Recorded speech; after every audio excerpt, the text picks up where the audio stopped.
And we're back for game number 2 of this best of 3. Had a bit of a long piece of downtime, but we're ready to roll. RILIMIN coming up short, unable to reel in the big fish that was that game 1 win against Vici Gaming. Vici, they made some mistakes. They, one of the funnier mistakes I've seen so far in G1, but all in all, able to just steamroll on the back of an unbelievably well-farmed Shadow Fiend. But guess what, guys? If you've been hanging out all morning and you're sick of hearing just my voice, we got something to break the monotony.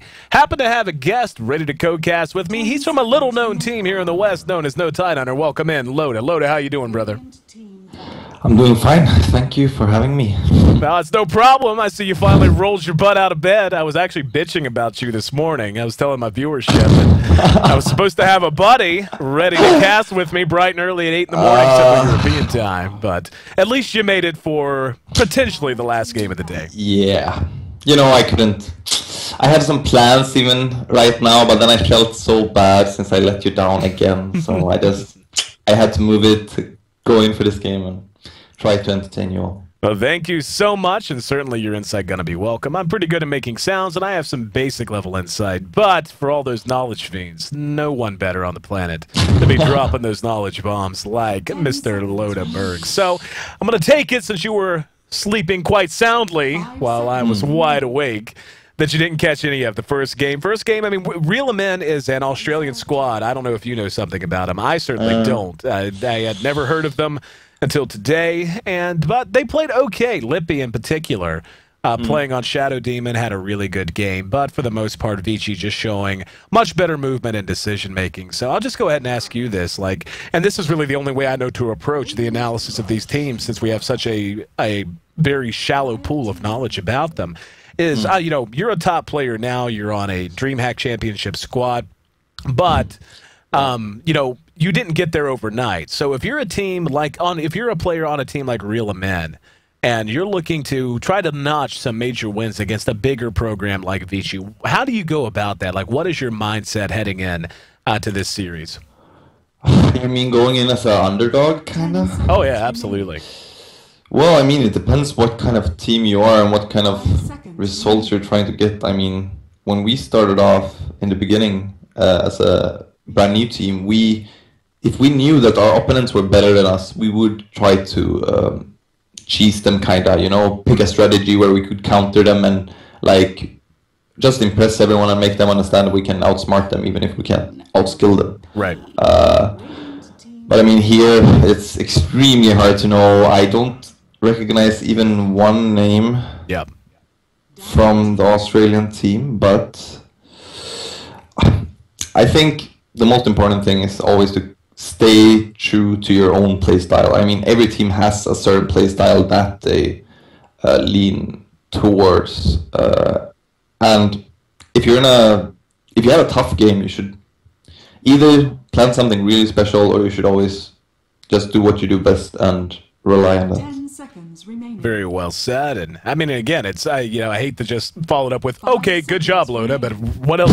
What else is there to add? We don't know much about this squad. Game 1. I mean, yeah, we saw game 1, but it's not like they tried anything particularly interesting. I mean, they ran a pretty cookie cutter lineup. They were farming a gyrocopter out of a defensive tri-lane. They had a Darkseer. I mean, and again, just pretty cookie-cutter stuff, and already going to the Queen of Pain and the Keeper of the Light. Nothing wrong with that. Well, how did Vici Gaming lane it?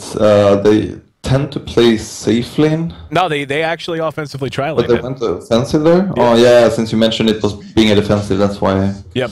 It was they safe laned the Shadow Fiend, and they ended up running a solo Lone Druid in mid against the Queen of Pain solo.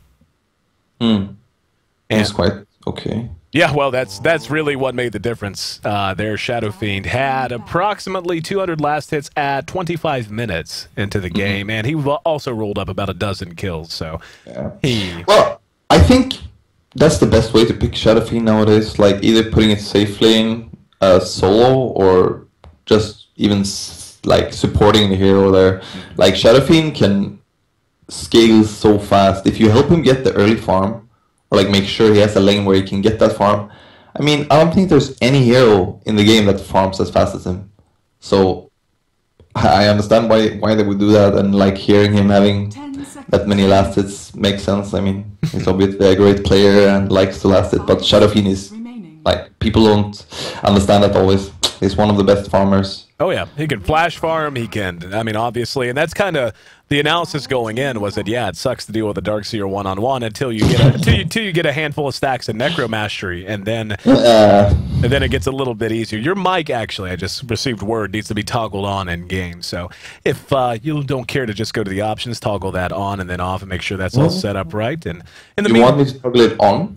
Yeah, the in-game mic should be on. I've got it so you'll be muted on my side, so we just want to make sure that the ticket holders of the fine G1 Champions League are going to be able to hear you, and not just me sitting quietly and contemplating the sound of silence.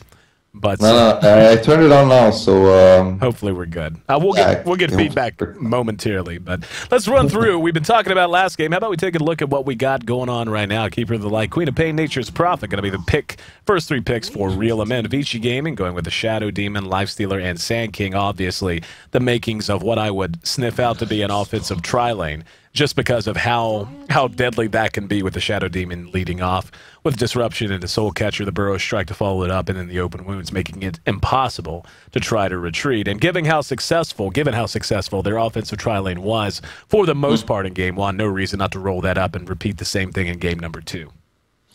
Yeah, exactly. It looks like Vici Gaming is obviously aiming towards a very early game, mid-game dominance. The first night is going to be quite scary for this RILIMIN. RILIMIN, like as in RILIMIN, like reel in a fish. Okay. Yep. But I mean, these picks are like, if they have a plan, sure, they may be good, but I'm just a bit scared looking at RILIMIN's picks because they have very, very squishy heroes. And they show that they have all these squishy heroes early game, where Vici goes for like an all-out crowd control gang lineup, and the lane phase will decide a lot. This looks like almost like a LGD int lineup from that Vici Gaming is running. Like it's a early game, mid game control, and then you just dominate lanes, and then you will push towers, even if you don't have. I mean, usually they do LGD int does pick push potential. We all know that. Oh, yeah. But I mean, sometimes they play the same way, but they don't have push. They just dominate, and then you just right-click towers, pretty much. Yep, that's what I see. Yep, that's exactly what they did in their first series of the day, actually.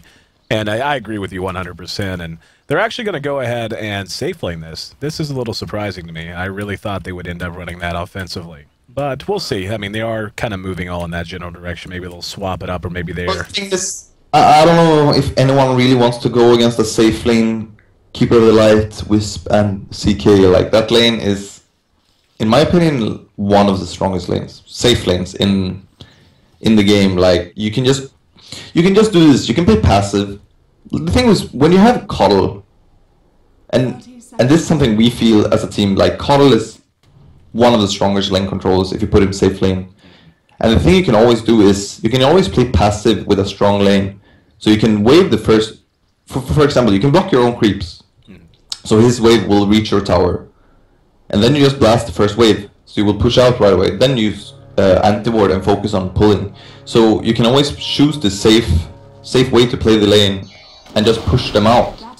And people think that, yeah, you should always keep control of the creeps and stuff like that. But sometimes, if you're a try against a try, if you push them out, they're going to have to deal with just a lack of experience. And when it comes to CK, Wisp, and Coddle, they can even kill you as well. So absolutely, absolutely. See, this is what we need to have, and why you need to get up earlier, Loda. Absolutely love the insights, my friend. All right, let's run through our lineups while we've got a moment. Looks like it's going to be relatively quiet for the moment. We're going to have our Lifestealer farm by, I was told CTY is actually who that is. Don't know why. He wouldn't just use the initial, so I don't look like an idiot, but he will be farming the Lifestealer up. Going to pay attention to mid as FY is under cover of an Invis rune. And we're going to see if they really want to engage into our Queen of Pain. He's not quite level 2 yet. If he has level 2, he'll get the silence, but for right now, just kind of hanging out. Looks like he is going to move up. He's got help. The bounty hunter's there. And here we go. She's going to be able to blink away. Took a shot at it, but unable to make it happen. So we'll resume running through our lineups. The Bounty Hunter, who just showed his face in mid, that's XT. Gonna have the Night Stalker, handled by Santiago this time. On the and then Fenrir playing on our Sand King, and Shadow Demon, handled by FY on the other side of the river, VDK. Gonna be playing our Wisp for RILIMIN, Nature's Prophet, played by T-Duck. He's setting up shop here in the solo long lane. Yamu Kunpaku playing on our Queen of Pain this time around. Cuck's gonna be farming up our CK, and Lippy, my MVP for RILIMIN in game number 1, played a fantastic Shadow Demon. Gonna be looking to play an even better Keeper of the Light. Yeah, it's gonna be interesting to see what's going on here. I mean, the dire side safe lane is gonna get a lot of XP, I think, but it seems like they are. I don't really like this when you let the offlaner control the big spawn. I mean, if you're not gonna be able to zone him out, you should really block that. Like, if you do, as I said, like you push out the lane and stuff, you can always pull the lane up. Like you pull the big spawn, you eat a tango or just eat a tree, and you can stack and pull the wave, the big spawn at 52, 53, and it's the easiest way to deny lanes. But if you let the opponent pull that, because it's just as easy for him, or even easier, it's gonna give him too much EXP. But I don't know, maybe they didn't think Bounty will play so aggro. So he's getting some EXP here. But yeah, he's got some more XP than Furion. But well, early on, one thing we can be assured of is that both teams are really going to fight. They've both picked for it. You don't pick a Queen of Pain and a CK Wisp combination with the global presence of a Nature's Prophet just to sit back and try to farm towards the late game. Same thing with VG. They're going for Bounty. Bounty on top. Yep. Good call. Got there a bit late with the camera. I'm going to blame that on the fact that I'm very tired. But first one is going to go on the board. And that's going to be 1-0. RILIMIN able to make him pay in a big way. And not too bad of a start if you're looking to get your CK rolling quite early. They're going to get the return kill on Queen of Pain in mid. I did get there for that one just in time. So nice start in return for Night Stalker as well. Yeah, that's I mean, they only have quite low CS in mid, but the Night Stalker did get a kill there, and he's gonna get level 4 against level 4.5. So I mean, the co-op was winning the lane as it should be, but this gang is kind of tilting it, and yeah, hopefully Night Stalker doesn't get one more kill before the first night. Otherwise, it's gonna be scary. Yeah, first night gonna be scary. One way or the other. I want to keep an eye on what CK decides to build, what item build he wants to go for. He's already got his tier 1 boots. We'll see if he just wants to go straight up treads and then possibly into an armlet. But as in a situation like this, you play a decent amount of CK. I've casted you on CK a number of times. Situation like this, what build would you really be aiming for? Well, it's a very good question. This is something I always ask myself. I've been trying to analyze what I feel is the best, and I've tried like either you go treads and then you go armlets straight for some early damage, HP, etc. But usually the best thing to do is just go threads. Oh, he goes face boots. I won't comment on that. I've never been a huge fan of face boots on a hero like CK because he lacks mana, and I like to toggle the treads so you can always switch to in treads before you do your spells. But as I said, I would probably recommend the treads, magic wand, drum. It's probably the best one. You need some stats to be able to use your spells enough, and it's just a good start build because you can choose to either go for the BKB straight away, like maybe in this game you should, or depends. Or you can go for the armlets. So if they have a lot of disables, maybe you should go for the BKB so you can fight, or you can go for the armlet and just go for huge aggression. And when you go tread strum, you have the stats to like build CK just as you want.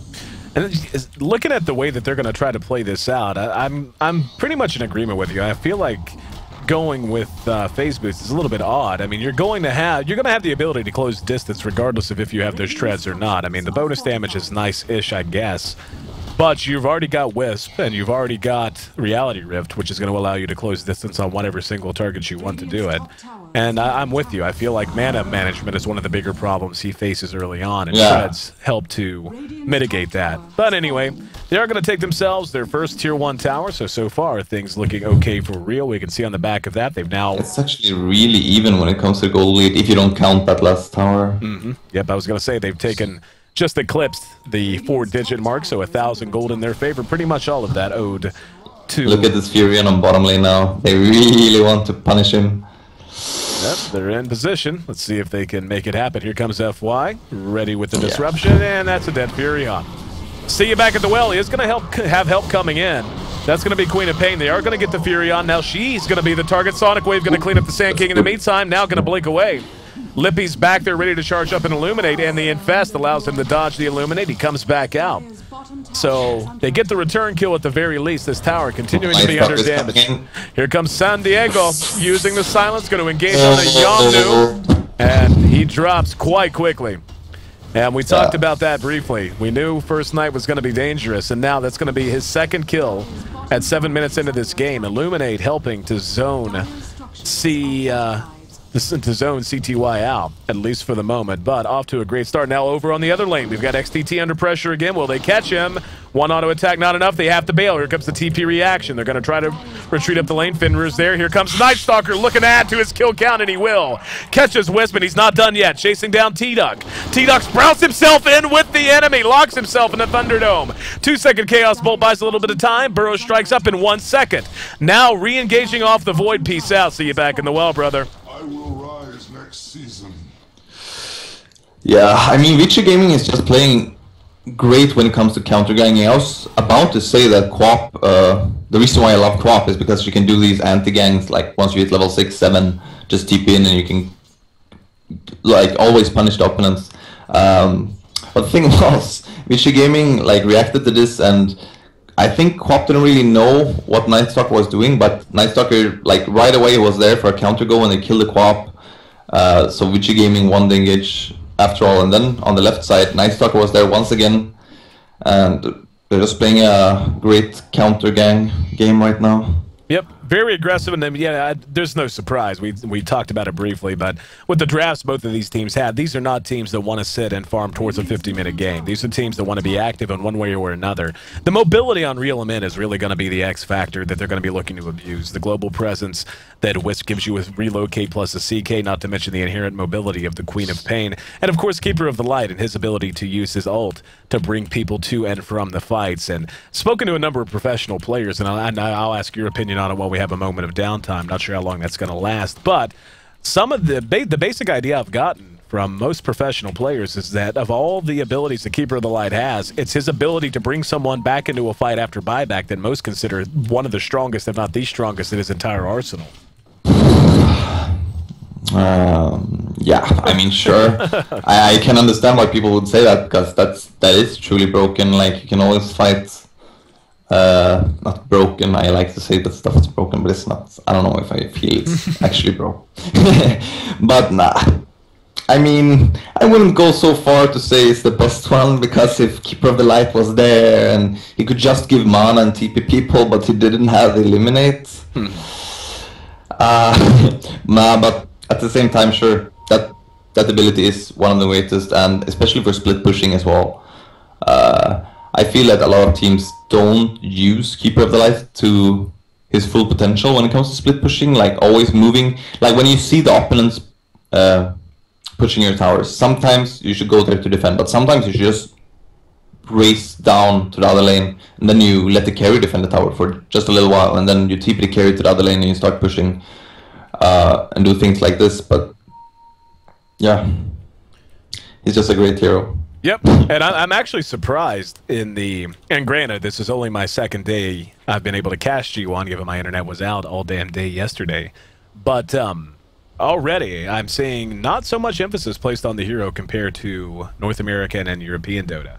I mean, he's still picked, as we can obviously see here, but it's not quite where it is whenever I cast, say, a No Tidehunter game, where the hero tends to be picked or banned in the first few picks or bans. Yeah, I know. I've been thinking about this and like analyzing Asian Dota a bit lately, and I mean, same thing when it comes to Wisp. this Australian team did pick Wisp, but I mean, when you look at, for example, the games between IG and LGD Int, Wisp isn't picked nor banned at all. Mm-hmm. And like Wisp has a very, very high skill cap, and the hero is like, you can counter Wisp by playing like, for IG is a perfect team to play against Wisp because they tend to stick as 5, and like once Wisp would reach that level 6, they would push towers as 5 and just counter push. Mm-hmm. And counter Wisp, because as when you're having Wisp, they think that, oh, you just want a gang. But I feel that if you just split push with Wisp instead, he's still a great carry. What am I talking about? Sorry. He's still great support, and he has some abilities that are just too awesome to be like to make use of. Like the TP can be used in fights to like change position of the carry. That's something we've been trying to utilize as well. Like, you're actually standing in a fight, initiating with carry, then you TP him behind the enemies right away. Yeah. So you would try to control the fight, and I mean the tether, everything. I think the hero is great as a support, so I feel it's wrong that they ignore Wisp as a pick. But at the same time, it's always about style of play, and I'm a bit surprised LGD doesn't use Wisp, but the Chinese, I understand. Well, I know there was a game in, I want to say it was in Phase 1 before I began casting G1, where I'm not sure what it is. You'd have to ask the Beyond the Summit guys, where apparently they had a Wisp go mid, and the Wisp ended up like with a handful of kills. Like, it was a solo mid Wisp. I know who it was. It was Cyberpink. Oh, yeah. It was Cyberpink. Cyberpink did it. I remember because I casted Cyberpink, and that's when I heard about it. So make sure you check that VOD, guys, if you're looking for some interesting Wisp play and want to see something a little bit different. I'm sure you can find it on Beyond the Summit. While we have just a moment of downtime, I do want to go ahead and once again direct everyone, if you haven't been there yet, you damn well need to go right now to the G1 main webpage, sort of just basically your hub for all of the information you could want, g1.2p.com. You can find your caster hub with myself, Vilat, and Beyond the Summit, so you can just tune into one page, find all of your favorite casters right there, so you can switch back and forth if you want. Not to mention great coverage, articles, interviews, you name it. They're going to have it right there. Again, g1.2p.com. Show them some support because they're supporting this league and allowing us to be here. So, yeah, it's a good day for Dota, waiting on the pause. Been a long day so far, to be honest. We've had a lot of pauses, but occasionally you're going to run into that from time to time. Yeah, but it's usually the problem with online games. Yeah, just a bit. While we have him, there he is. See, I was just going to say, ready to reconnect. But go ahead and plug yourself there, Loda, while we have a minute of downtime. Where can people find more about you if this is the first time they're hearing your name and your voice? Well, you can see me play as the carry player, and we had this discussion if I would call myself the captain team or not. I mean, that is kind of see me as, I would call me the spiritual captain, maybe. You know, I'm the one who keeps us together. But you can watch my stream at twitch.tv/livinletloda. You can follow me at Twitter at Lodaberg, or just like my Facebook page, which is just Live and Let Loda. Alrighty, guys, there you go. Make sure you follow this guy, keep up with him and the team he is kind of a captain of. At least that's what I took away from it. No Tide Hunter. You can catch them in action all over the place. One of the premier teams in the world, and this guy usually sucking up most of the gold on the map for them. So should be back underway. Well, nope, never mind. We've lost a Chaos Knight this time around. So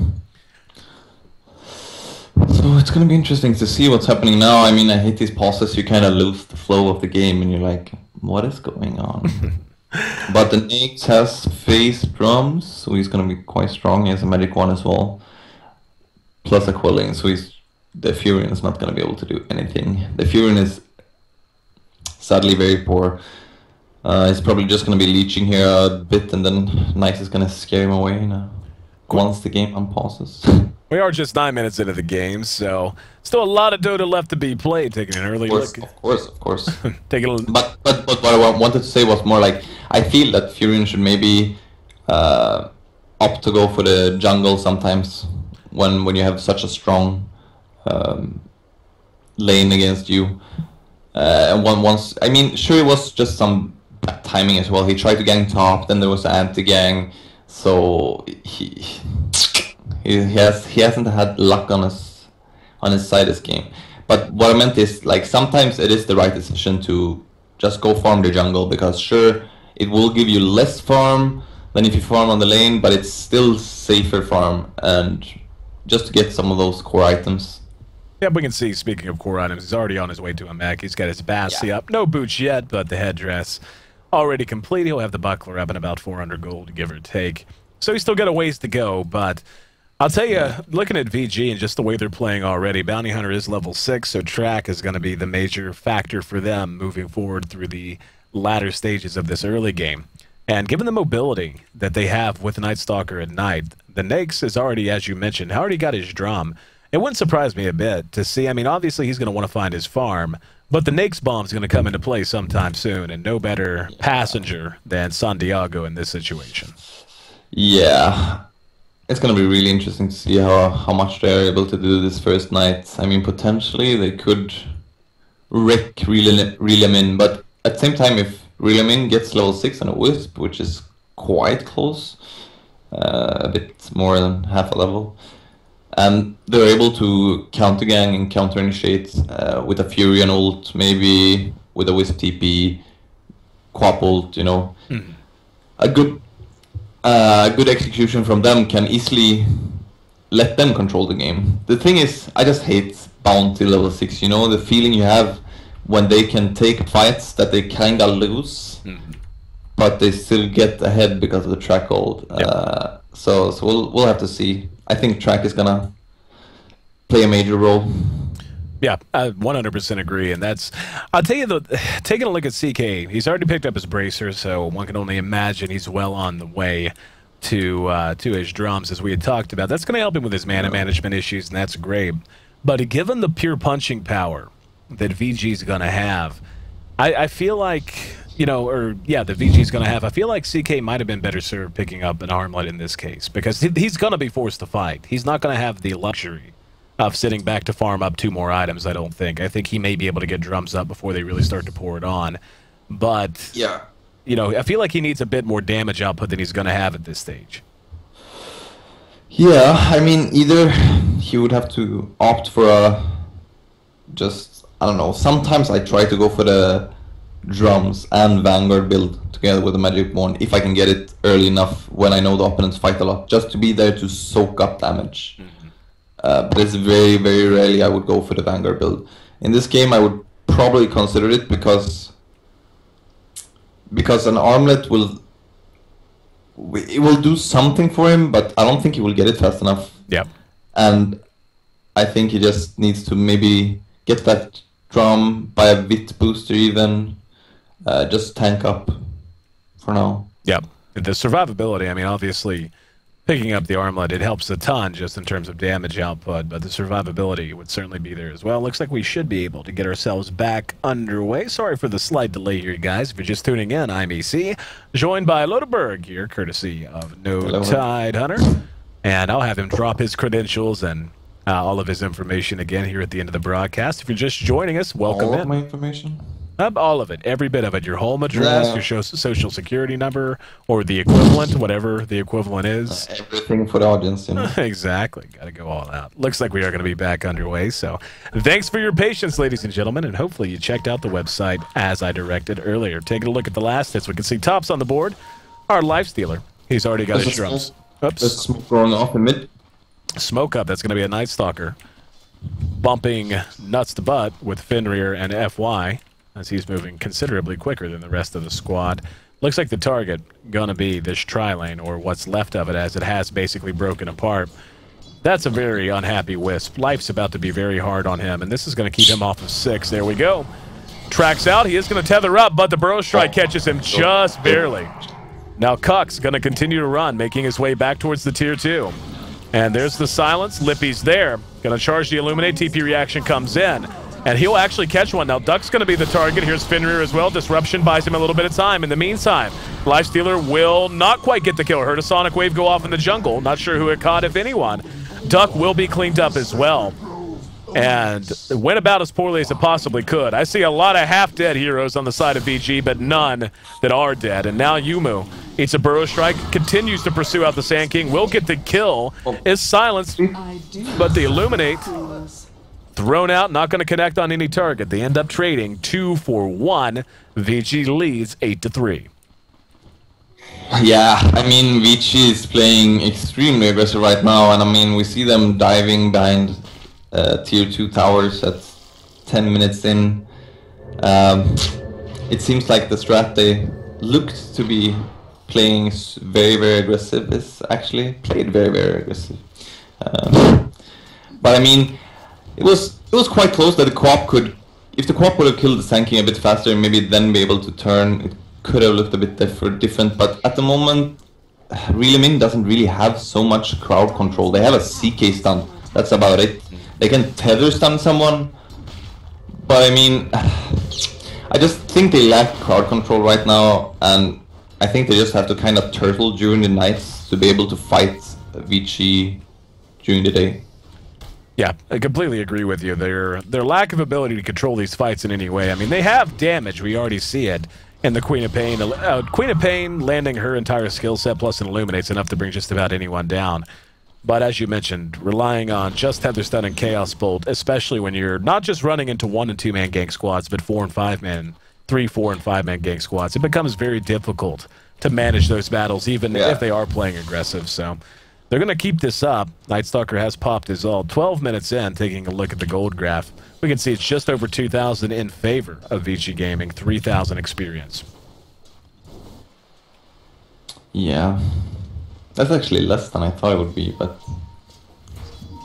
So RILIMIN is not doing so bad. But, oh yeah, he's killing Nightstalkers. Nope. Here we go. Didn't get it. That global presence showing itself. They're going to go ahead, Reality ripped him out. He will be cleaned up. The rest of them want to pursue. Bounty's been dusted. He's going to be the target. 4 seconds on Wisp. Is he going to take the CK back? Nope. Detether. Sonic Wave's going to catch 2. Disruption on the Bounty on the low ground. And now Lifestealer trying to bail his buddy out. Has done a good job so far. 2-second Chaos Bolt enough to secure the kill. Might end up being traded. No. Good Sprout from Furion. Keeps him immobile for the moment. I hear an epicenter going off. That's going to catch T-Doc. No! Does not make it back home. At least doesn't go home the way he wants. Rage now on the Lifestealer. He's going to open wounds. Cucks. 3-second Chaos Bolt on Fenrir. Drum's going to be popped. Should be enough to secure him enough room to breathe and extend this fight a bit longer. Or this, excuse me, the opposite of that, to bring that fight to a close. 11-5 as the dust settles, however. Another tier 1 tower, the prize for VG. I may have missed that. Did they trade 2 for 2 or was it 3 for 2?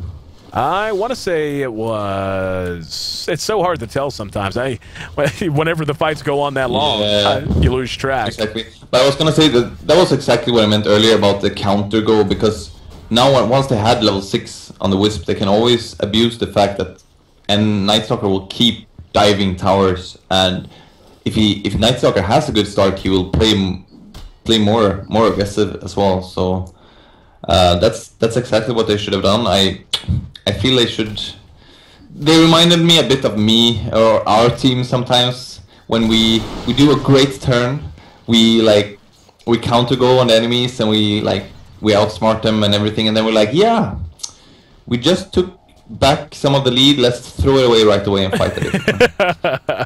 You know, you just want to fight and get going a little bit too quick, and Cucks is actually going to go ahead and engage. Fenrir is there. Here comes the Infest back out. Cucks in trouble. Disruption's there. Sprout there as well. Cucks cleaned up. The Illuminate hits everyone, and now RILIMIN wants to try and clean house. X-Team making a run for it. San Diego manages to make it away. Now Lifestealer going to be the target. He opted to go with the Medallion. He has actually just ate an Earn Charge. Now he's going to turn and re-engage. The Illuminate's there. Doesn't matter to someone who's raged out, but good Sprout. Doesn't matter.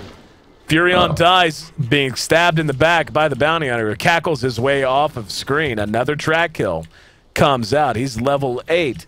13-7 now. And RILIMIN is playing much better here in game number 2. But Vici continues to build on their lead in excess of 3,000 and right around 3,000 on the experience side. Yeah, I mean, I feel that RILIMIN is doing okay right now. I mean, they had a rough start, and sure, Vici is obviously leading this game, but they're still fighting, and that's what they have to do right now. During the day, you want to fight. Take a look at Kux. He has gone with the Phase Drums wand, has them all up and ready. He's got 900 gold, just about 1,000 actually.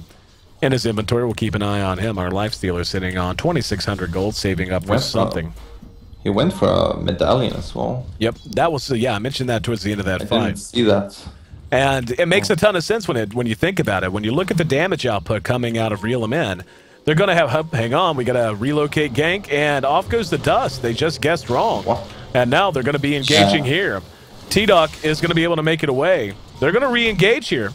And the medallion is off cooldown now, but 4-second Chaos Bolt, irrelevant whenever you're teleported back across the map. But that's kind of what I was going to say, is the medallion makes a ton of damage, or a ton of sense whenever the biggest worry you have whenever you're raged is the physical damage coming out of the CK. So you can just go ahead and say, yeah, that's fine. I'm willing to go one-on-one with the CK.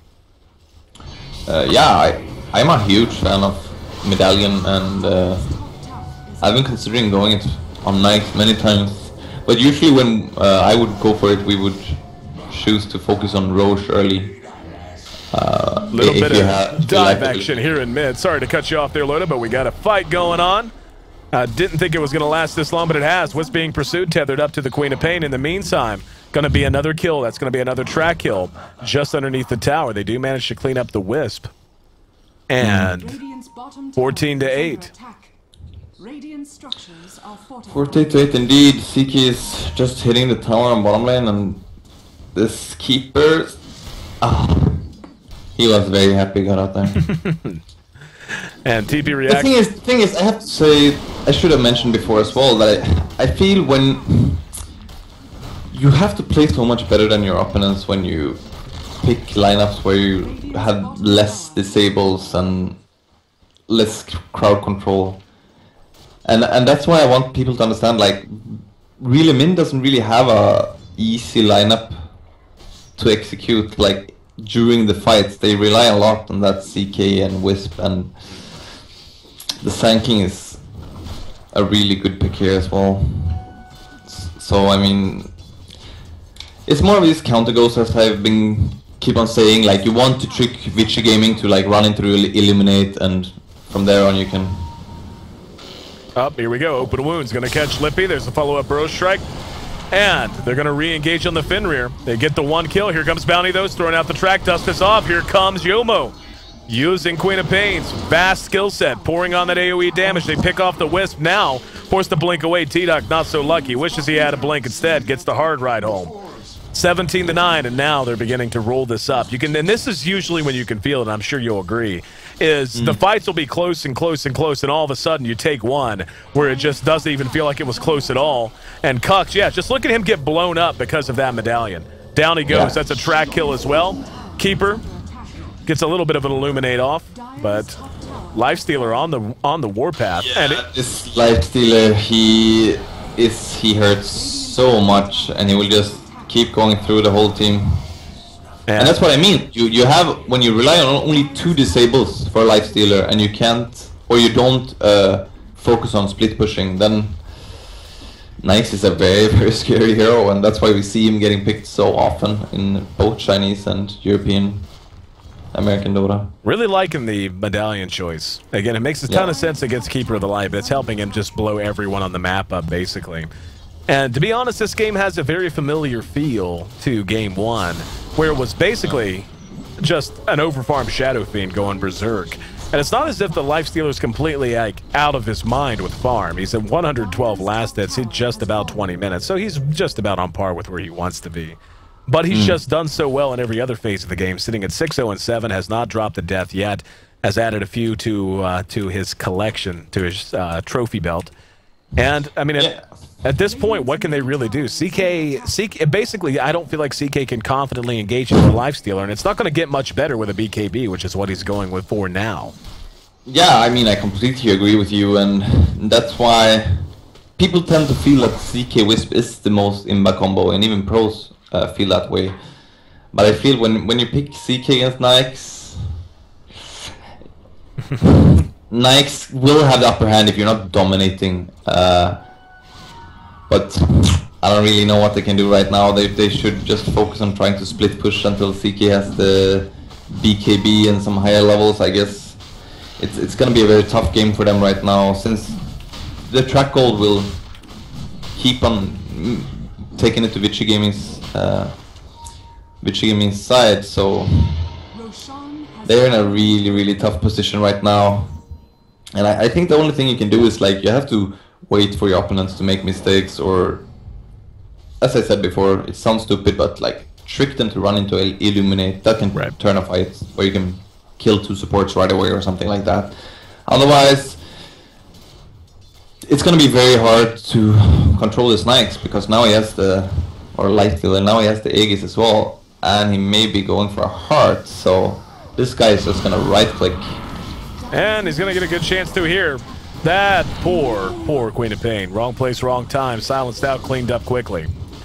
And Lifestealer chopping wood on the creeps, about to be chopping wood on that tower. I mean, what do you even do right now? You're so dependent on Queen of Pain to have a way to fight. I mean, they may be able to force a reaction to the tier 2 here, but I honestly don't think they'll care. Now they are going to pull back. That kind of surprises me a little bit. Yeah. I mean, you know, I don't really like being the negative guy, but this is very tough for RILIMIN, and but I think they are making the right decision to, like, just split push now. Like, you try to split push with CK Wisp and go as far as you can. Now they're gonna go try to make some kind of counter go in mid. And but I mean, if they kill the Lifestealer, he's gonna respawn. But 3-second Chaos Bolt. Let's see if they can follow it up. He's up. Nope, just gonna go. And in the meantime, yep, he actually does get a kill. So that's another kill for XTT. And I'm not even sure how he got that, to be honest.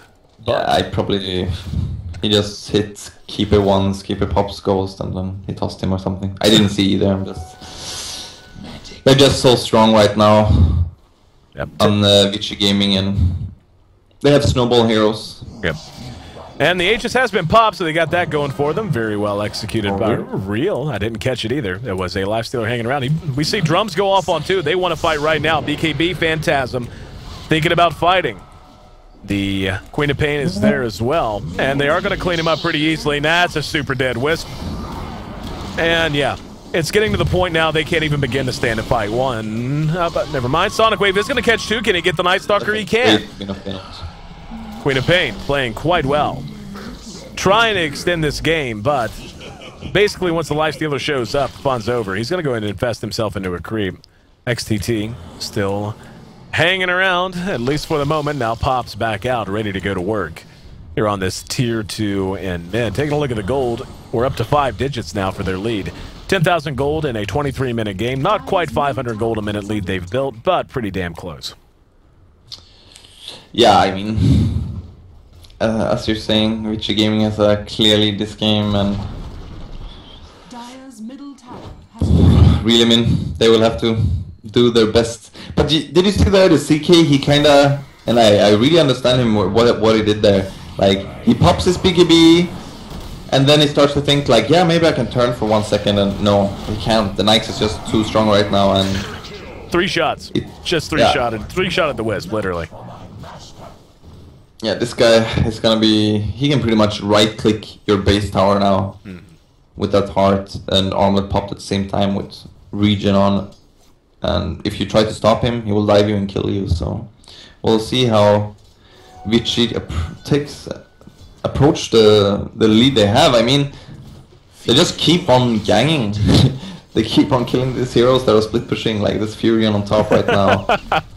Giving him the old ring around the rosy routine, and misses with the Sprout. Not something you want to do, especially when there's a bounty hunter.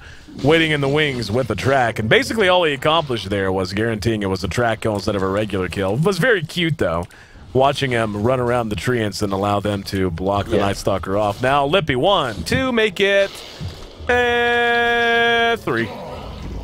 See you, buddy. 28-10. And RILIMIN, I mean, they're not playing awful. Queen of Pain in particular, I feel, has had a pretty good game.